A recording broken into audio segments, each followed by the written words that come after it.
ये पहले क्यों नहीं किया गया? पहले वालों ने करना चाहिए था। पहले वाले जो है वो खुद के बारे में सोचते थे। जी, मुझे सर बाला साहेब ठाकरे के बारे में पूछना आपसे। आई फील कि बाला साहेब ठाकरे भी, जैसे कहते हैं ना, महाराष्ट्र का माउंट रशमोर, मतलब जो महाराष्ट्र की हिस्ट्री है उसमें एक ग्रेट फिगर माने जाते।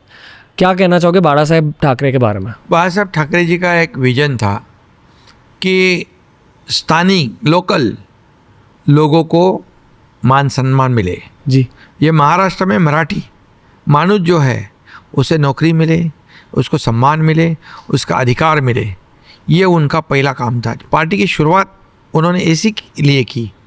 उनकी आइडियोलॉजी थी, हिंदुत्व की आइडियोलॉजी थी। जब लोग जो मराठी, गैर मराठी भी जुड़ने लगे उनके विचार से, तो उन्होंने उसकी व्यापकता को बढ़ा दिया और पूरे देश का विचार करने लग गए।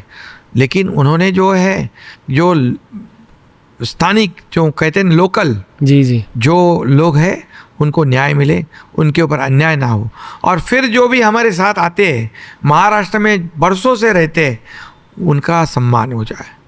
और ये बहुत ही देशभक्त थे और राष्ट्रभक्त थे। वो कभी भी देश के विकास के बारे में सोचते थे और देश के बारे में कभी भी उन्होंने कॉम्प्रोमाइज़ नहीं की। देश के खिलाफ जो भी बात करे तो कभी भी उन्होंने कॉम्प्रोमाइज़ नहीं की। देश पहले, उसके बाद सब कुछ। ये आइडियोलॉजी थी उनकी और उन्हीं की आइडियोलॉजी पे हम चल रहे हैं। आज उनकी डेवलपमेंट की आइडियोलॉजी थी, उनके लोकल लोगों को काम देने की आइडियोलॉजी थी। तो अभी हम लोग जो है मुख्यमंत्री युवा प्रशिक्षण योजना जो कर रहे हैं, स्टार्टअप के माध्यम से लोगों को काम दे रहे, ये तो उन्हीं का भाग है। उन्होंने कहा था कि लाखों लोगों को बेरोजगार को नौकरी मिले, ये उन्हीं का ही देन है।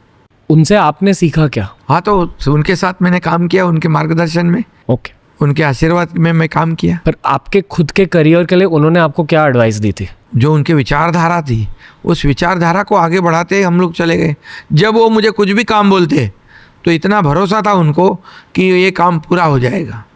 जैसे आनंदी के साहब मुझे काम बोलते, उनको विश्वास था कि ये काम एकनाथ शिंदे पूरा करेगा।